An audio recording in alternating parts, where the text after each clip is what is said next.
My mother, dead now these past 18 months, may God rest her soul, was a fanatically superstitious woman. Her ancestry, a combination of strict Catholicism and Irish folklore, had resulted in a potent blend which caused her to view life as a series of potential transgressions, some valid, some merely fanciful, which might accumulate in any one of a million unwanted outcomes, should she step over some mystical line. It was a matter of good fortune for me that my father, although a virtuous man, was totally lacking in the imaginative capacity to believe very much in either religion or superstition. He would acquiesce to my mother's demand that spilled salt be thrown over his shoulder where, she firmly assured us, it would hit the devil square in the eye. Keys errantly placed on the table would be removed by him, and the underside of ladders were always avoided. All these sanctions were borne well by him, and he always played along with a look of mild amusement, total disbelief, or loving indulgence, according to how whimsical mother's demands might be. Never once did I hear him shout at her for the stupidity of her beliefs, nor did he ever refuse to play along. In time, I too learned to humor my mother and indulge her many whims. I walked a line between them, and viewed the world of lore with a healthy skepticism and a pinch of open-mindedness. Of all the stories my mother told me, however, the one which scared me the most as a child was the one about the Washday demon. This was a potent morality warning, combining elements of superstition and retribution for wrongdoing. According to Mother, if a housewife or female homemaker committed a black enough sin, such as shoddily darning her husband's socks, she would be visited by the Washday demon. This was a foul creature from the pits of hell who would pop up and visit the transgressing woman every wash day, ensuring that her clean laundry would become inexplicably marked and soiled as it hung on the line. My father found this concept particularly hilarious. If the worst a woman had to deal with for her sins was a mucky-fingered pixie in some soiled linen, then the majority of womankind could happily sin away. Mother, however, always seemed to regard the concept of the Washday demon with a little more gravity than any of her other boogeymen and hexes. I believe that it was this increased earnestness which made me particularly uncomfortable as a child. My mother's own wash day was always a Wednesday, and more often than not, as I sat at her feet watching her peg clothes on the line, she would raise the subject of the demon. "Let's hope the Washday demon doesn't come in the night and stain our clothes," she would whisper. But in all the years that my mother hung up her laundry, he never did. In fact, the Dad's Doorstep Challenge had been invented for women like my mother, and her clothes always glowed with a holy whiteness. For all this, Mother continued to obsess about the demon. She claimed that when she was a child, her neighbor had been visited by him. Overnight, the woman's laundry became stained and foul-smelling, and no matter how many times she washed it, it refused to come clean until, finally, the woman went mad. I wondered why someone might go mad over dirty laundry, but my mother went on to tell me that the soiling of the washing was always accompanied by some other manifestation, a tangible byproduct of the woman's wrongful deed, and it was usually this which caused the woman's fear. "The only way to appease the demon," whispered my mother, "was to acknowledge your wrongdoing. Not as easy as it might appear, since the demon could swing by years after a woman's act of naughtiness." After pinpointing the problem, the woman in question would have to burn every item of clothing and linen in her house, along with a lock of her hair, as an offering to the demon. If she failed to do this, the mark on her soul would grow too large to eradicate, and her sin would be discovered. Worse still, the demon, a fractious and mischievous spirit who craved acknowledgement, would twist her wrongdoing into something far worse than it had originally been. As I grew older, I heard the story less. Eventually, it was nothing more than a vague childhood memory, sharing limited space with all the other childish fairy tales I had heard throughout my youth. When I was 18, I moved out of my parents' house and into a place of my own, by which stage the Washday demon was a thing of the past. It wasn't a hugely ambitious relocation, given that I bought a little terrace house a few doors down from them. It sat almost at the rear of my childhood home, separated by a tract of common land, which ran in a strip between the back gardens of 2 rows of houses. I remained close to my parents up until my father's death 5 years ago, and my mother's recent passing. But having my own place gave me a sense of freedom that I had never felt before, releasing me from the rituals of my mother's superstition, rituals which, thankfully, I didn't feel compelled to take with me.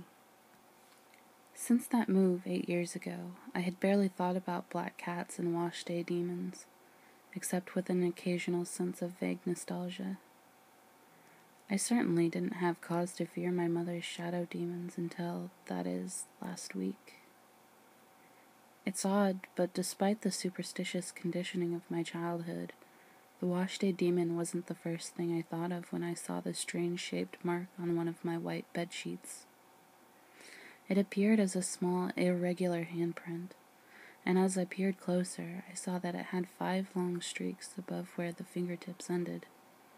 The whole thing was dark brown in color, and stood out starkly against the purity of the rest of the sheet. My first thought was that one of Sophie's kids from next door was responsible. They were forever kicking their ball into my garden and letting themselves in the back gate to collect it. I tossed the sheet back into the machine to await the next wash load, thinking that I would let it slide this time. If the little buggers kept getting chocolatey hand marks everywhere, though, I'd have to speak to Sophie about it. A couple of days later, I was in the village running a few errands. I had just cut through a maze of back alleys, shortcuts behind the shops, when I sensed a presence behind me. Swinging round, I saw a child, 8 or 9 years old, silently following me.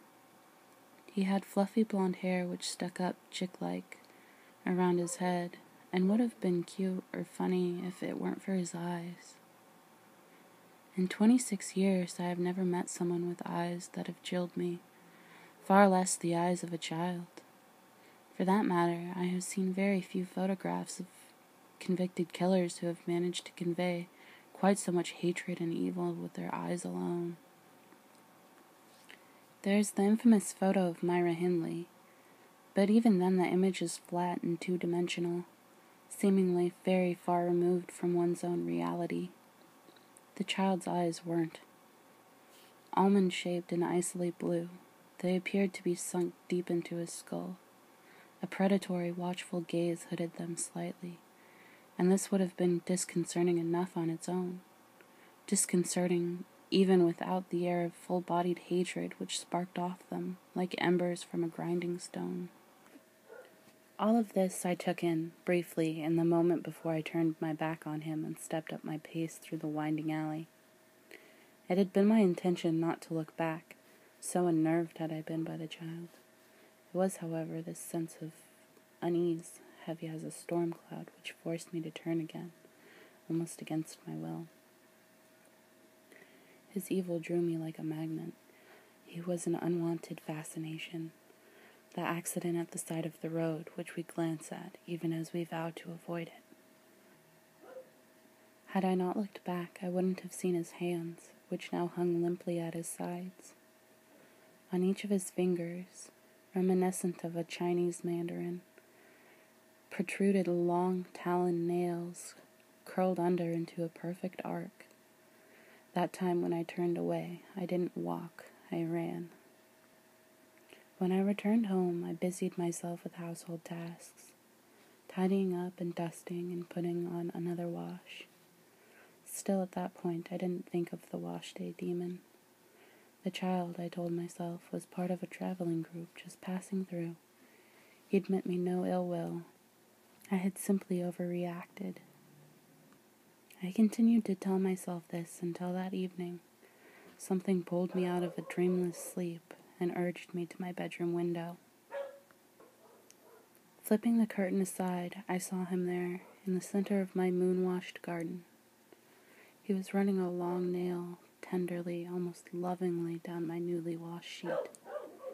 As though sensing my presence, he glanced up and caught my gaze. His eyes hooding almost imperceptibly. Then, in a whirligig of impish delight, he set about ripping my sheets to shreds. His legs, arms, feet, hands, all moving in a grotesque dance of destruction. When he had finished, he looked up again, triumphant and brooding, before setting each of my clothes pegs spinning with one hooked nail. Then he set off at a jog towards the back gate, letting it slam hollowly in the empty silence. The next morning, when I ventured into the garden, every item of laundry was either shredded or stained with his dirty handprints. Moving closer, now I saw that it wasn't chocolate, as I had first thought, but dried blood. After all the years I'd spent denying my mother's stories, it seemed that I had my very own Washday demon. I also had a pretty good idea why he was there. Within half an hour, I had collected every item of clothing and linen in my house, from the timeless Chanel suit I'd spent months saving for, to my plain white sheets monogrammed with my initials, bought just for me as a joke by my best friend when I first moved into my house. Everything dear to me was piled high on a bonfire of broken twigs. I had just struck the second match and set the whole lot smoldering nicely, poking it with a stick, when my front doorbell rang. Ignoring it, I continued to stir my offering, asking the demon to remove the stain from my soul. The doorbell rang again, and then a pounding at the gate. Standing there, stick in hand, I watched as the latch unclipped itself, and 4 policemen threw themselves into my garden. "Megan Patrick," one of them said, and I nodded, even though I knew it was a statement, not a question. "I'm arresting you on the suspicion of murder."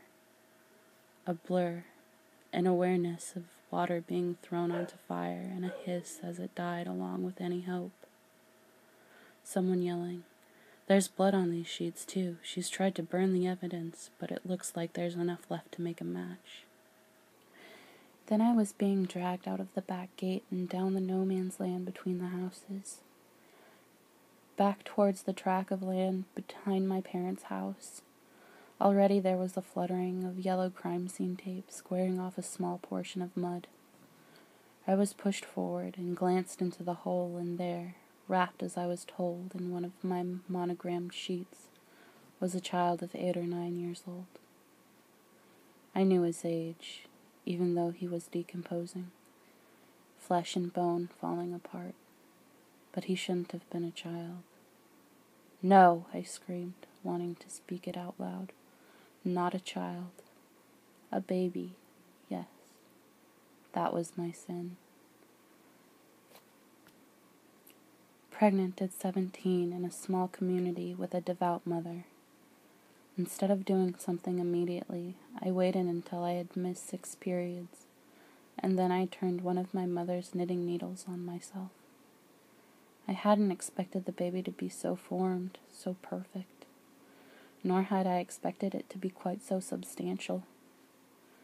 For a moment, I had been sure that it was still alive, but I hadn't checked twice.